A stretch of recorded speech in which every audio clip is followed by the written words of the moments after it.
আমন্ত্রণ রাতের বাংলাদেশে আর শুরুতেই জানাবো শিরোনাম। চীন বাংলাদেশে দ্বিপাক্ষিক সহযোগিতা নতুন উচ্চতায় নিয়ে যাওয়ার আশাবাদ দু দেশের। 13টি সমঝোতা স্মারক সই, তিস্তা সহ বিভিন্ন নদী ব্যবস্থাপনায় সহযোগিতা বাড়াতে ঐক্যমত্য। ওভারঅল আমাদের এই সফরের মূল উদ্দেশ্য যেটা এমইউ তো একটা থাকবে, এমইউর পাশাপাশি দ্বিপাক্ষিক সম্পর্ককে কিভাবে আরো জোরদার করা যায়। বাংলাদেশিদের জন্য ফের চালু হচ্ছে ভারতের ট্যুরিস্ট ভিসা। আবেদন নেওয়া হবে 28 জুন থেকে। বন্ধুত্বপূর্ণ সম্পর্ক এগিয়ে নেওয়ার আশাবাদ নতুন হাই কমিশনারের।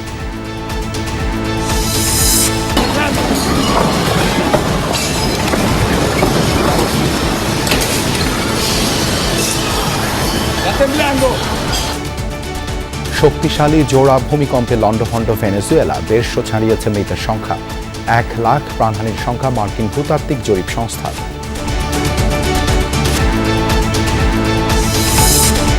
লক্ষ্মীপুরের রায়পুরে মা ও 3 মেয়েকে কুপিয়ে হত্যা, এখনও জানা যায়নি কারণ, বলছে পুলিশ। স্থানীয়দের পিটুনিতে সন্দেহভাজন ঘাতক নিহত।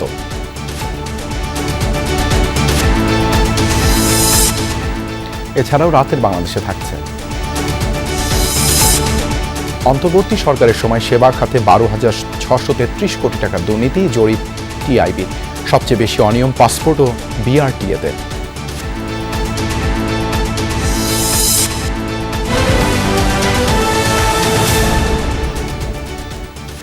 এতক্ষণ শিরোনাম দেখছেন, আপনাদের সঙ্গে আছি দেবাশিস রঞ্জন সরকার।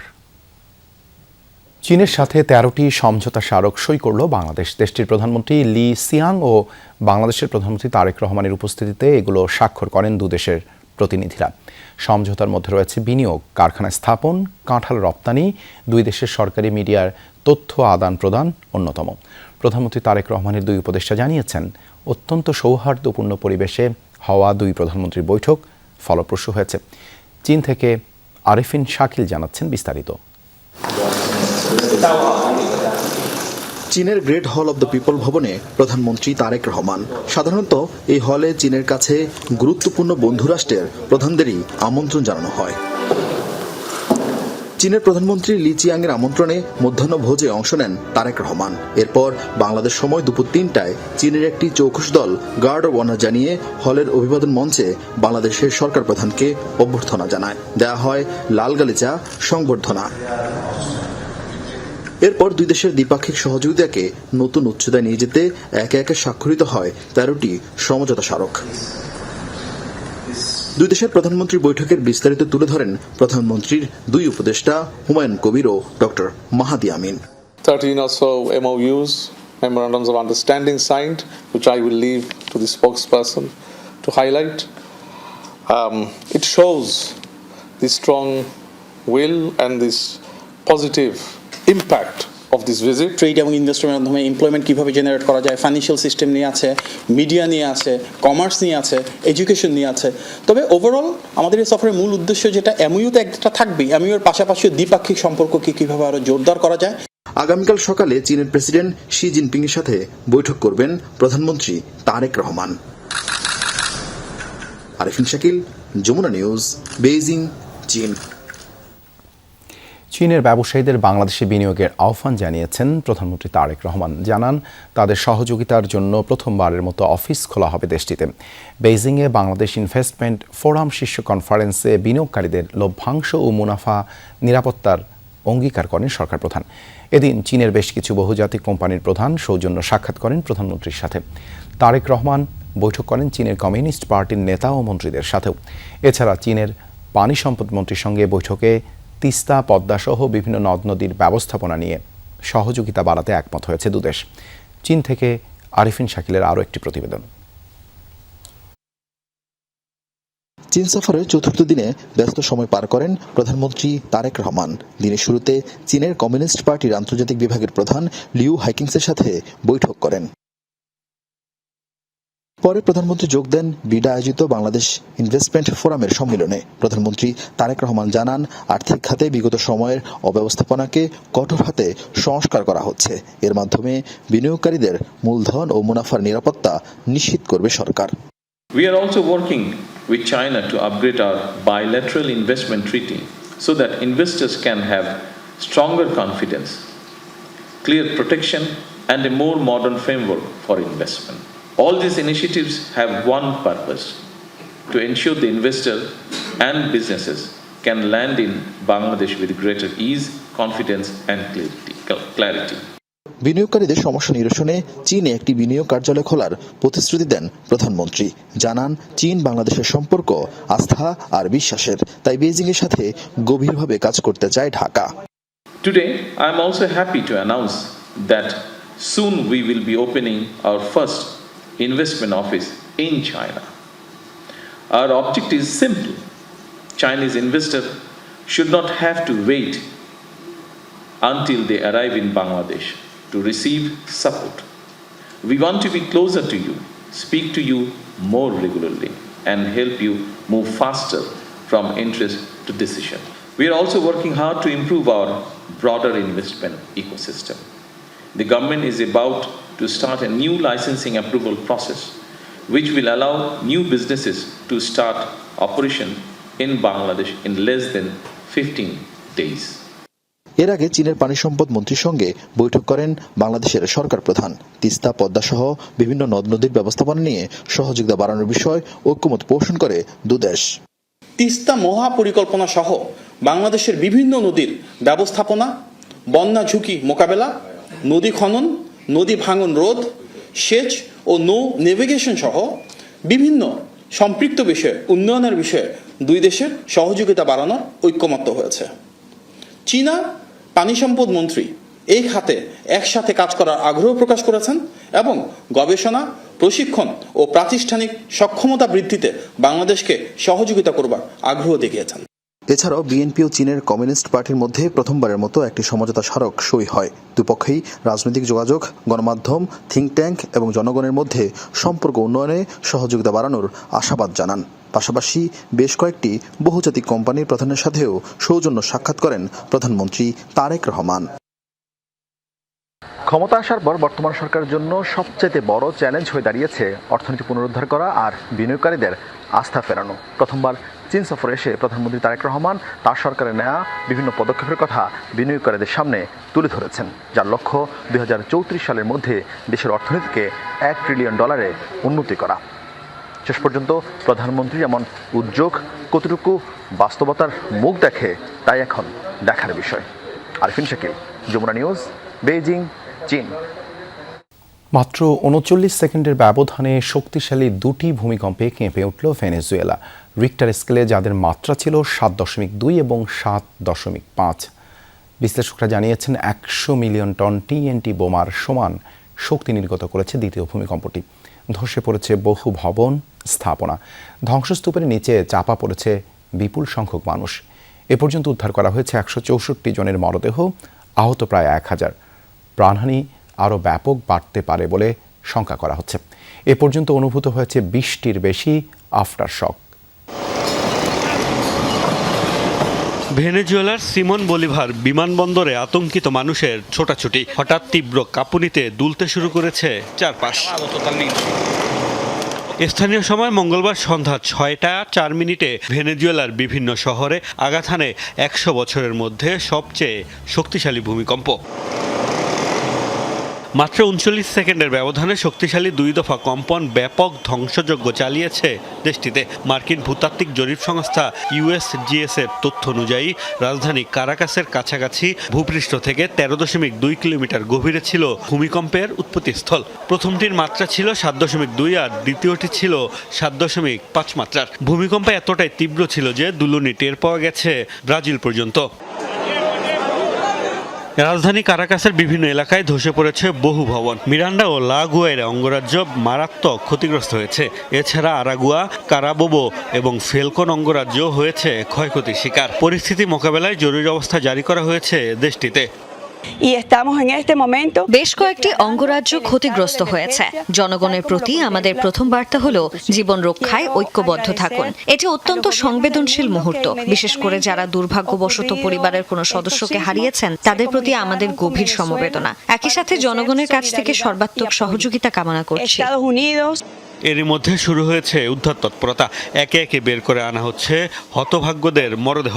ধ্বংসস্তূপের ভেতর থেকে শোনা যাচ্ছে জীবিতদের আর্তনাদ। ভয় আর আতঙ্কে ঘরবাড়ি ছেড়ে খোলা সড়কে অবস্থান নিয়েছে হাজার হাজার মানুষ। সৌভাগ্যবশত আমার স্ত্রী, নাতনি ও আমি ভবনের বাইরে ছিলাম। ফিরে এসে দেখলাম ভবনটি পুরোপুরি ধ্বংস হয়ে গেছে। ভাগ্য ভালো যে প্রতিবেশীরাও তাদের জীবন বাঁচাতে পেরেছিলেন। আমি রান্নাঘরে ছিলাম, অনুভব করলাম চারপাশটা কাঁপতে শুরু করেছে। কম্পটা ছিল খুবই তীব্র। আমার মনে হলো আমি নিচে নামবো কিভাবে। এখনও একের পর এক আফটার শকে কেঁপে উঠছে দেশটি। আগামী সপ্তাহ জুড়ে 3 থেকে 5 মাত্রার আফটার শক অব্যাহত থাকবে বলে জানিয়েছে আবহাওয়া বিভাগ। এরই মধ্যে মানবিক সহায়তা, চিকিৎসা সরঞ্জাম ও উদ্ধারকারী দল পাঠানোর ঘোষণা দিয়েছে যুক্তরাষ্ট্র। সহায়তার ঘোষণা দিয়েছে Brazil, Panama, Ecuador, El Salvador সহ বেশ কয়েকটি লাতিন দেশও। মোস্তফা মাহমুদ, যমুনা নিউজ। ভেনেজুয়েলায় পরপর 2 দফা ভূমিকম্পের পরপরই মার্কিন ভূতাত্ত্বিক জরিপ সংস্থা জানিয়েছে 10,000 থেকে 1 লাখ মানুষের প্রাণহানির আশঙ্কার কথা। কম্পনের মাত্র কয়েক মিনিটের মধ্যেই কিভাবে জানানো হলো প্রাণহানির সম্ভাব্য সংখ্যা? এর পেছনে রয়েছে অত্যাধুনিক প্রযুক্তি ও তথ্য বিশ্লেষণের এক জটিল ব্যবস্থা যা পেইজার নামে পরিচিত। দুর্গত অঞ্চলের অবস্থান, ঘনবসতি সহ অন্যান্য প্রয়োজনীয় তথ্য উপাত্ত বিশ্লেষণ করে মৃতের সংখ্যার পূর্বাভাস দেয় এই স্বয়ংক্রিয় ব্যবস্থা। ভেনেজুয়েলায় শক্তিশালী 2 দফা ভূমিকম্প আর দফায় দফায় আফটার শকের পর চলছে উদ্ধার কাজ। ধারণা করা হচ্ছে ধ্বংসস্তূপের নিচে চাপা পড়ে আছে হাজার হাজার মানুষ। শক্তিশালী 2 ভূমিকম্পের পরপরই সম্ভাব্য প্রাণহানির সংখ্যা নিয়ে পূর্বাভাস দিয়েছিল USGS। জানিয়েছিল 10,000 থেকে 1 লাখ পর্যন্ত হতে পারে মৃতের সংখ্যা। উদ্ধার অভিযান শুরুর আগেই কিভাবে সম্ভব এমন হিসাব? বিশেষজ্ঞরা বলছেন এর পেছনে রয়েছে prompt assessment of global earthquake response বা পেজার নামের এক উন্নত মডেলিং ব্যবস্থা। USGS এর ব্যাখ্যা অনুযায়ী ভূমিকম্পের মাত্রা, গভীরতা, কেন্দ্রস্থল, আশপাশের জনসংখ্যার ঘনত্ব, অতীতের ভূমিকম্পের রেকর্ড এবং আক্রান্ত এলাকার ভবনগুলোর কাঠামোগত তথ্য একসঙ্গে বিশ্লেষণ করে সম্ভাব্য ক্ষয়ক্ষতির চিত্র তৈরি করে এই প্রযুক্তি।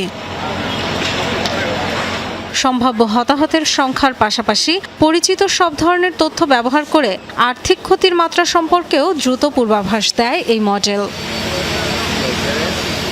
রেকর্ড বলছে বেশিরভাগ ক্ষেত্রেই পেজারের প্রাথমিক পূর্বাভাস প্রকৃত হতাহতের সংখ্যার খুব কাছাকাছি থাকে। ফলে জরুরি সহায়তা, উদ্ধার তৎপরতা, আন্তর্জাতিক সহযোগিতার পরিকল্পনা এবং দ্রুত সিদ্ধান্ত নিতে গুরুত্বপূর্ণ ভূমিকা পালন করে এই প্রযুক্তি। ভূমিকম্পের প্রভাব বা ক্ষয়ক্ষতির হিসাব অনুযায়ী বিভিন্ন ক্যাটাগরিতে দেয়া হয় ভিন্ন ভিন্ন রঙের সতর্কবার্তা। 2010 সালে চিলিতে 8.8 মাত্রার ভূমিকম্পে 486 জনের মৃত্যু হয়েছিল।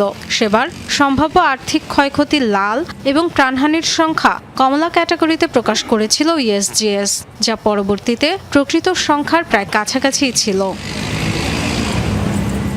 ডরথি তাস্ট্রিন, যমুনা নিউজ। প্রায় 2 বছর পর বাংলাদেশিদের জন্য আবারও ট্যুরিস্ট ভিসার চালুর ঘোষণা দিল ভারত। রাজধানীর যমুনা ফিউচার পার্কে ভারতীয় ভিসা সেন্টার পরিদর্শনে এসে এই ঘোষণা দেন দেশটির নতুন হাই কমিশনার দীনেশ ত্রিবেদী। জানান 28 জুন থেকে ভিসার জন্য আবেদন করা যাবে। এছাড়া ঢাকার পাশাপাশি রাজশাহী, চট্টগ্রাম, খুলনা ও সিলেটের ভিসা সেন্টারও চালু থাকবে। বাংলাদেশ ও ভারত 2 সার্বভৌম রাষ্ট্রের মধ্যে বন্ধুত্বপূর্ণ ও সৌহার্দ্যপূর্ণ সম্পর্ক এগিয়ে নেওয়ার আশাবাদ জানান দীনেশ ত্রিবেদী। বাংলাদেশে আসার 2 সপ্তাহ পর বৃহস্পতিবার রাষ্ট্রপতির কাছে পরিচয়পত্র পেশ করতে যান ভারতের নবনিযুক্ত হাই কমিশনার দীনেশ ত্রিবেদী। বঙ্গভবনে পৌঁছালে প্রেসিডেন্ট গার্ড রেজিমেন্টের একটি সুসজ্জিত দল তাকে গার্ড অব অনার প্রদান করে। পরিচয় পর্বের আনুষ্ঠানিকতা শেষে রাষ্ট্রপতির সঙ্গে সৌজন্য বৈঠক করেন হাই কমিশনার। এ সময় তারা বাংলাদেশ ভারত পারস্পরিক সম্পর্ক আরও সুদৃঢ় ও জনকল্যাণমুখী হবে বলে প্রত্যাশা করেন। বঙ্গভবন থেকে দীনেশ ত্রিবেদী সরাসরি চলে আসেন যমুনা ফিউচার পার্কের আইভ্যাক সেন্টারে। সীমিত পরিসরে চলা কার্যক্রম ঘুরে দেখেন তিনি, কুশল বিনিময় করেন ভিসা প্রার্থীদের সাথে। পরে গণমাধ্যমে কথা বলেন ভারতীয় হাই কমিশনার। জানান আগামী 28 জুন থেকে ভারতের পর্যটক বা ট্যুরিস্ট ভিসার কার্যক্রম স্বাভাবিক হচ্ছে। I am very happy to announce that we are resuming our normal visa. আজ আমি বাংলাদেশের মাননীয় রাষ্ট্রপতির কাছে আমার পরিচয়পত্র পেশ করেছি। রাষ্ট্রপতি কার্যালয় থেকে সরাসরি আমি আইভেকে এসেছি এখানকার কার্যক্রম পরিদর্শনের জন্য। আইভেকে মানুষের এত বড় উপস্থিতি দেখে আমি আনন্দিত। অত্যন্ত খুশির সঙ্গে জানাচ্ছি যে আমরা আবারও পর্যটক ভিসার জন্য স্বাভাবিক আবেদন কার্যক্রম চালু করছি। আগামী 28 জুন 2026 রোববার থেকে ট্যুরিস্ট ভিসার আবেদন জমা দেওয়া যাবে। Continues to be issued through the 5 visa center. Ekhuni it is from 5. High commissioner জানান বর্তমানে ঢাকা, চট্টগ্রাম, সিলেট, রাজশাহী ও খুলনা সহ 5টি ভিসা সেন্টারের মাধ্যমে ভিসা আবেদন গ্রহণ করা হবে। ধীরে ধীরে অন্যান্য শহরেও ভিসা কার্যক্রম সম্প্রসারণ করা হবে। এছাড়া মেডিকেল ভিসা প্রদানের সুবিধা আগের মতোই অব্যাহত থাকবে। আমাদের জন্য ভালো, এখানটা মানুষের জন্য ভালো। এইটা একটা আমারও সবার পাওনা ছিল, আর আমার পক্ষেও এটা যে প্রথম জিনিসটা আমি যা করলাম অ্যাজ এ হাই কমিশনার, এর আগে তো আমি করতে পারতাম না, প্রথম জিনিসটা এটা করলাম, আমি অনেক খুশি।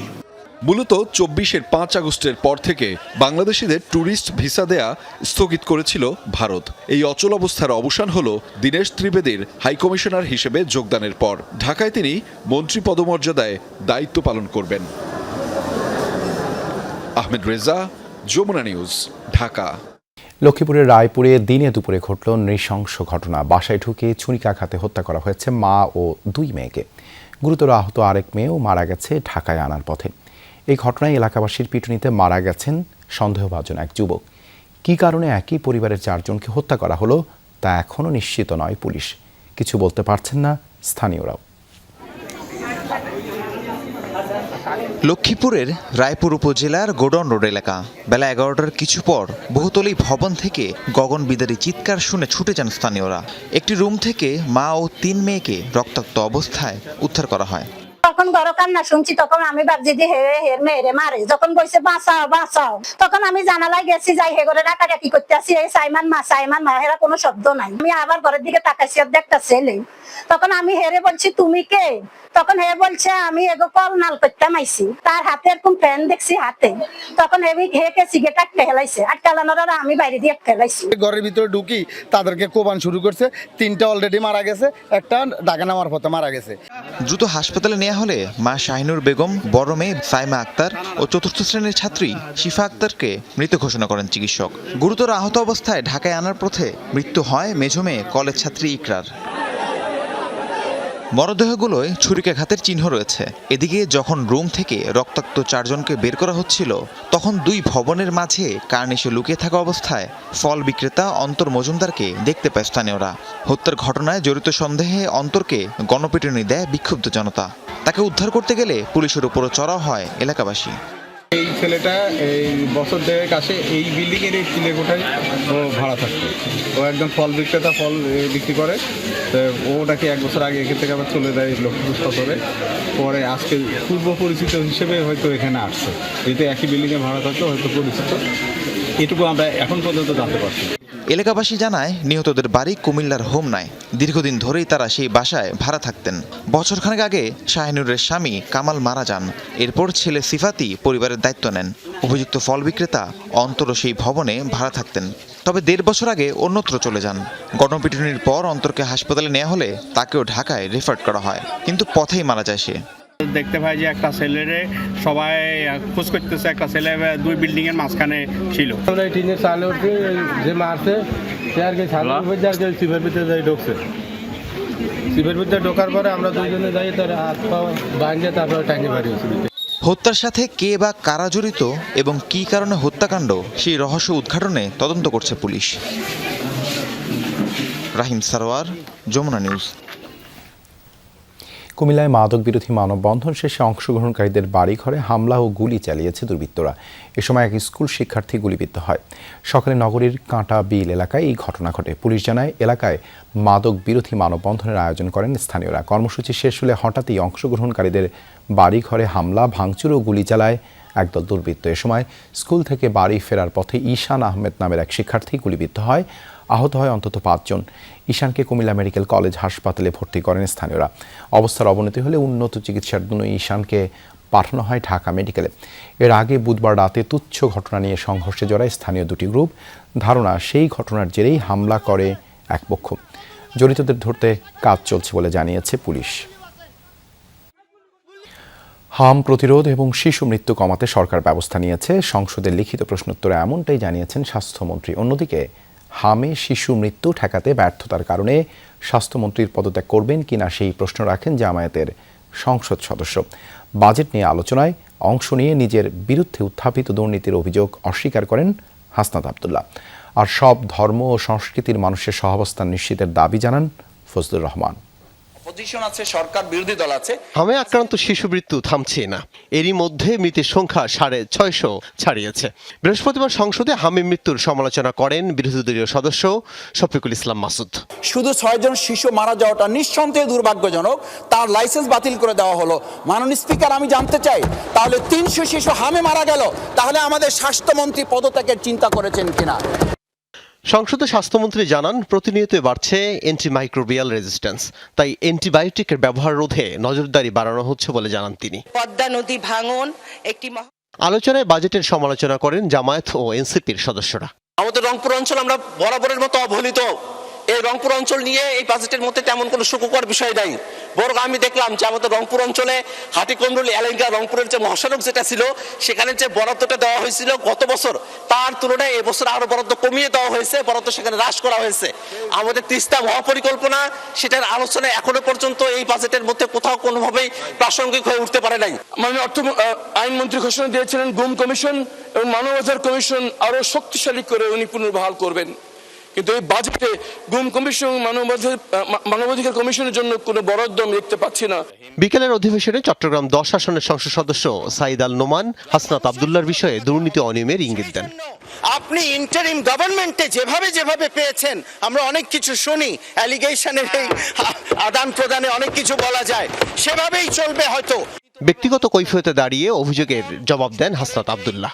গোয়েন্দা সংস্থাগুলো আপনাদের নিয়ন্ত্রণে, ডিজিএফআই, এনএসআই, পুলিশ, তারপর হচ্ছে মিলিটারি, সবাই আপনাদের নিয়ন্ত্রণে।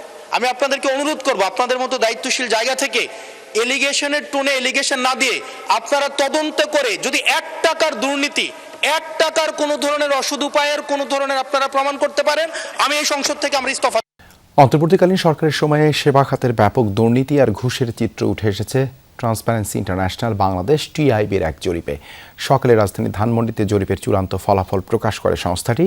সেখানে বলা হয়, 2023 সালের রাজনৈতিক সরকারের সময়ের চেয়ে 25 সালে অন্তর্বর্তী সরকারের সময়ে সেবা খাতে দুর্নীতি হয়েছে 15% বেশি। এ সময়ে শুধু ঘুষ নেওয়া হয়েছে 12,633 কোটি টাকা। 24-এর গণ অভ্যুত্থানের এক অভূতপূর্ব প্রেক্ষাপটের পর ক্ষমতায় আসে অন্তর্বর্তীকালীন সরকার। সাধারণ মানুষের মনে তখন ছিল দিন বদলের প্রত্যাশা, তবে বাস্তবতা বদলায়নি এতটুকু। বৃহস্পতিবার জাতীয় খানা জরিপ 2025-এর চূড়ান্ত ফল প্রকাশ করেছে টিআইবি, যেখানে উঠে এসেছে অন্তর্বর্তীকালীন সরকারের সময়ে সেবা খাতের দুর্নীতির চিত্র। নভেম্বর 2024 থেকে অক্টোবর 2025 পর্যন্ত চালানো জরিপে 15,000-এরও বেশি পরিবারের কাছ থেকে তথ্য সংগ্রহ করা হয়। উঠে আসে 2025 সালে শুধু সেবা খাতে জনগণের কাছ থেকে ঘুষ নেওয়া হয়েছে 12,633 কোটি টাকা, যা 2023 সালের রাজনৈতিক সরকারের সময়ের তুলনায় 15.9% বেশি। এ সময়ে সবচেয়ে বেশি ঘুষ এবং দুর্নীতি হয়েছে পাসপোর্ট ও বিআরটিএ খাতে। খানাপ্রতি গড় ঘুষের পরিমাণ যেসব খাতে কমেছে তার মধ্যে রয়েছে ভূমি, বিদ্যুৎ, পাসপোর্ট ইত্যাদি। আর যেসব খাতে বেড়েছে তার মধ্যে রয়েছে ব্যাংকিং, শিক্ষা, আইন শৃঙ্খলা রক্ষাকারী সংস্থা, স্থানীয় সরকার প্রতিষ্ঠান এবং বিআরটিএ। বিভিন্ন খাতে সেবা নিতে গিয়ে শহরের তুলনায় ঘুষের শিকার পরিবারের সংখ্যা গ্রামাঞ্চলে বেশি। তবে গ্রামাঞ্চলে একটি পরিবারকে যেখানে গড়ে 4,864 টাকা ঘুষ দিতে হয়েছে, সেখানে শহরের একটি পরিবারকে দিতে হয়েছে গড়ে 5,757 টাকা। স্বাস্থ্যসেবায় টিকিট সংগ্রহ ও কৃষি খাতে সার প্রাপ্তির মতো সেবায় ঘুষের বা নিয়ম বহির্ভূত অর্থের লেনদেনের হার দ্বিগুণ থেকে প্রায় 5 গুণ পর্যন্ত বৃদ্ধি পেয়েছে। অন্তর্বর্তীকালীন সরকারের সময়ে ঘুষ আর দুর্নীতির হার এমন ঊর্ধ্বমুখী হওয়ার কারণ ব্যাখ্যা করেছেন টিআইবি নির্বাহী পরিচালক। এই সময় দুর্নীতিতে জড়িতদের আইনের আওতায় আনার পাশাপাশি সেবাদাতাদের জন্য আচরণবিধি প্রণয়নের সুপারিশ করেছে টিআইবি। আমরা মনে করি যে এটি একটা ধারাবাহিকতা। এই যে দুর্নীতির বিচার হয় না, প্রতিরোধ হয় না, প্রতিকার হয় না, যারা দুর্নীতি করে তাদেরকে এমনকি পুরস্কৃত করা হয়, এটাও উত্তরদাতারা বলেছেন। এটি হচ্ছে যে বিকাশমান যে চিত্র, সেটার অন্যতম কারণ। বর্তমান সরকারকে এই বিষয়ে আরো কঠোর হওয়ার আহ্বান জানিয়েছে টিআইবি। একই সাথে দলীয় অবস্থানের ঊর্ধ্বে উঠে দুদকের স্বাধীনতা নিশ্চিতের উপর জোর দিয়েছে সংস্থাটি। সব কিন্তু একটার সাথে একটা ওতপ্রোতভাবে জড়িত। সুমাইয়া ঐশী, যমুনা নিউজ, ঢাকা। বাস্তবায়ন সীমাবদ্ধতায় বাজেটের বড় বাধা, সেই জায়গা থেকে বের হয়ে আসতে চান অর্থমন্ত্রী। বাস্তবায়ন করা হবে ডিরেগুলেশন, সব ক্ষেত্রে উঠে যাবে বিধিনিষেধ। বাজেট নিয়ে আলোচনায় মন্ত্রী বলেন, 1 কোটি কর্মসংস্থান নিশ্চিত করা কঠিন কাজ, তবে অসম্ভব না। আলোচকরা মনে করেন ঋণ নির্ভরতা কমাতে হবে, ব্যাংক সুধার ব্যবসায় বড় অন্তরায়। জানানো হয় ব্যবসার শুরুর সময় বিদ্যুৎ জ্বালানির নিশ্চয়তা দেয়া হয়, কিন্তু মাঝপথে পিছু টান দেয়ায় নিঃস্ব হয় উদ্যোক্তা। ইতিহাসের সবচেয়ে বড় বাজেট, তাই বাস্তবায়ন নিয়েও আছে শঙ্কা। অর্থায়ন, রাজস্ব আদায়, উন্নয়ন ব্যয় প্রবৃদ্ধির লক্ষ্য অর্জন, মূল্যস্ফীতি নিয়ন্ত্রণ সহ নানা ক্ষেত্রে আছে চ্যালেঞ্জ।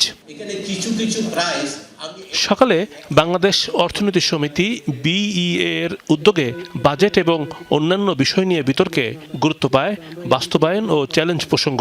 বক্তারা বলেন, এখন সবচেয়ে আগে দরকার অর্থনীতির স্থিতিশীলতা। বিশাল ঋণ দায় মাথা ব্যথার কারণ, ব্যাংক খাতে শৃঙ্খলা আনাও প্রয়োজন। আমাদেরকে যদি বেশি লোন করতে হয়, সেই লোনের কন্ডিশনালিটিস কিন্তু অনেক শক্তিশালী হবে, সেই লোনের কন্ডিশন কিন্তু ডিফিকাল্ট হবে। উন্নয়ন বাজেটের চেয়ে আমাদের পরিচালন বাজেটের ক্ষেত্রে কিন্তু একটা বড় অংশের আমরা একটা ফারাক দেখতে পাচ্ছি। শিক্ষার গুণগত মানের বৃদ্ধির ক্ষেত্রে আসলে এই বাজেটটি কতটুকু কাজে লাগবে। ব্যাংকগুলোকে আস্থা ফিরিয়ে এনে ফাংশনাল করার জন্য বাজেট থাক আর না থাক, অতি দ্রুত একটি ব্যবস্থা নেওয়া উচিত। বাজেটে প্রবৃদ্ধির উচ্চাভিলাষী লক্ষ্য ধরা হয়েছে। উচ্চ ব্যাংক সুদে উৎপাদন বৃদ্ধি করা কঠিন। জানানো হয়, যে প্রতিশ্রুতি দিয়ে ব্যবসায় নামানো হয় তা পূরণ করে না সরকার। NPL এর একটা অংশ কিন্তু মানি লন্ডারিং হয়ে গেছে, এবং আমরা যারা ব্যবসা করতেছি তারা যে সিক হচ্ছি। আপনি আমাকে 9% ইন্টারেস্টের কথা বলে নামাইছেন, আপনি আমাকে গ্যাস দিবেন, এনার্জি দিবেন বলে আপনি আমাকে নামাচ্ছেন।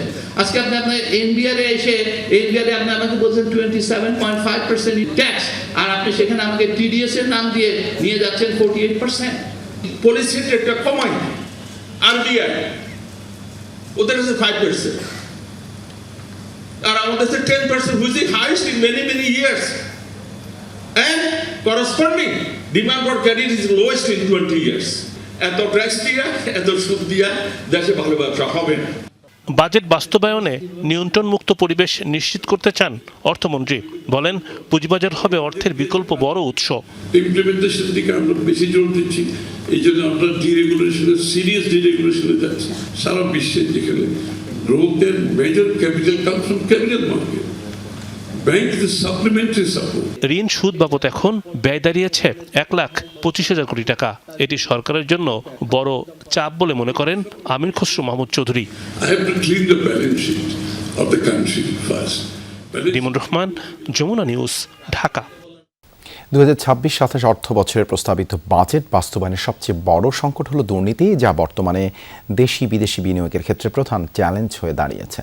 রাজধানীতে আয়োজিত বাজেট পর্যালোচনা শীর্ষক সেমিনারে এমন মন্তব্য করেন বাজেট বিশ্লেষক ও অর্থনীতিবিদরা। দুপুরে বাজেট বাস্তবায়নের চ্যালেঞ্জ নিয়ে সেমিনারের আয়োজন করে ইস্ট ওয়েস্ট ইউনিভার্সিটি। এতে অংশ নেন অর্থনীতিবিদরা। প্রস্তাবিত বাজেট বাস্তবায়নের ক্ষেত্রে রাজস্ব আদায়ের বড় লক্ষ্য অর্জনের চাপ আছে বলে উল্লেখ করেন অর্থনীতিবিদরা। বলেন, রাজস্ব আদায় জিডিপির 15% না উঠলে এই লক্ষ্য অর্জন কঠিন হবে। নতুন করের বোঝা না চাপিয়ে আওতা বৃদ্ধির পরামর্শ দেন তারা। নতুন সরকারকে বুঝে শুনে খরচ করতে হবে। অর্থনৈতিক সক্ষমতা যাচাই ছাড়া নেওয়া যাবে না নতুন প্রকল্প। রাজস্ব বাজেটে 40% উন্নীত না হলে কাঙ্ক্ষিত লক্ষ্যমাত্রা অর্জন হবে না।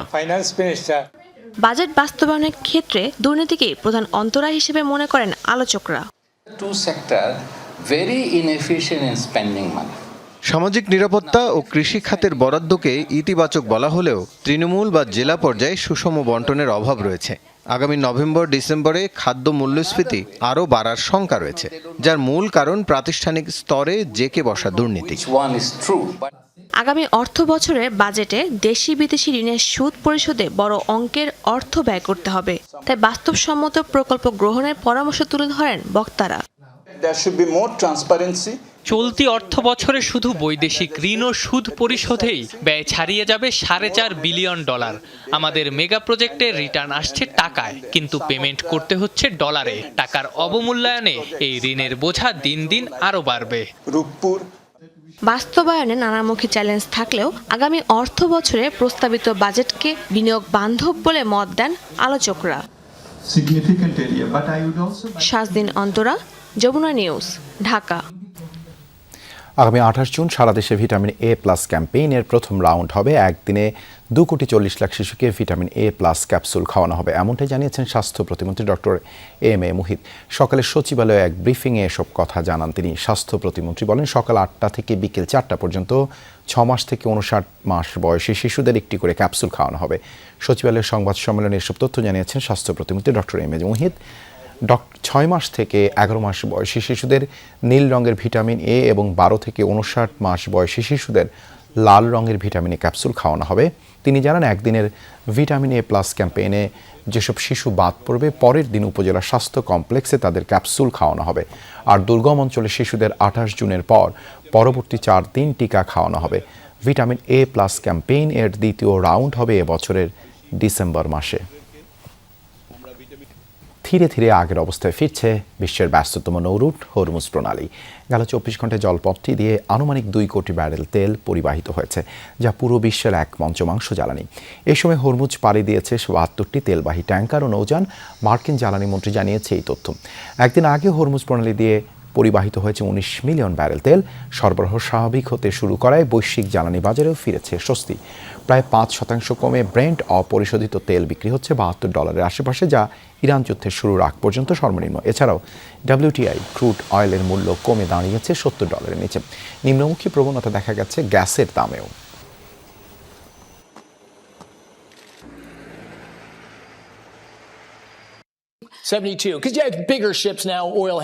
যে বিষয়টি কিছুটা বিলম্ব ঘটাবে তা হলো দুর্ভাগ্যবশত ইরানিরা জাহাজ চলাচলের পথটিতে মাইন পেতে রেখেছে। এখন যে জাহাজগুলো চলাচল করছে সেগুলো মূল পথ দিয়ে যাচ্ছে না।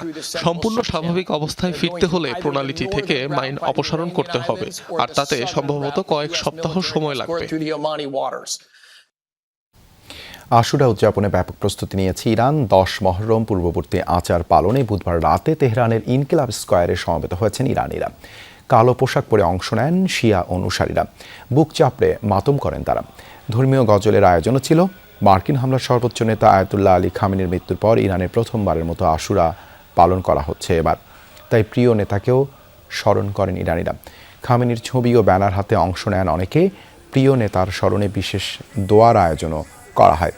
শিয়া মুসলিমদের জন্য ধর্মীয় বর্ষপঞ্জির অন্যতম গুরুত্বপূর্ণ দিবস আশুরা। আশুরা পালনের প্রস্তুতি উপলক্ষে শোকের পরিবেশ বিরাজ করছে পুরো ইরান জুড়ে।